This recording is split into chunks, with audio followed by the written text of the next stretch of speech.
ترقی چاہیے. ترقی سے کیا مراد ہے؟ ترقی سے مراد ہے عثمان کی زندگی دیکھو، جس نے ایک ہی مجلس میں 700 اونٹ اور 100 گھوڑا دیا اور کہا اللہ کے رسول کسی کو نہ کہنا، اور ساری رات کھڑے ہو کے پورا قرآن پڑھ جایا کرتے. یہ ترقی ہے. ترقی یہ ہے 1160 کلومیٹر لمبی لائن صحابی کے اونٹوں کی لگی ہوئی ہے. عبد الرحمن ابن عوف، اور وہ طواف کر رہے ہیں، رو رہے ہیں اور کہہ رہے ہیں ربی قنیش و حنسی، اللہ بخیلی سے بچا. یہ ترقی ہے. بلال جیسے کالے رنگ کے غلام زمین پہ چلے، قدموں کی آہٹ جنت میں سنائی دے. یہ ترقی ہے.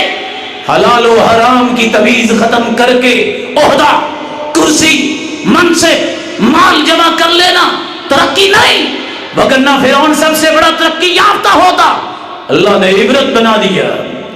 قارون ترقی یافتہ ہوتا، اللہ نے زمین میں دنسا کی عبرت بنا دیا. اللہ نے حامان کا عبرت بنایا. بڑی کوٹھی اور محل کے قدم رکھنے کو بھی توفیق نہیں ملی، وہ ترقی یافتہ ہوتا. ترقی کا معنی اسلام سے سمجھیے. اللہ کے دین کو نہ چھوڑو. جتنا حلال مال ملے یہ نعمت ہے، یہ ترقی ہے. اللہ کی عبادت میں فرق نہیں آنا چاہیے. اللہ ذوالجلال سے دعا ہے، اللہ ذوالجلال ہمیں ان بری فکروں سے بچائے.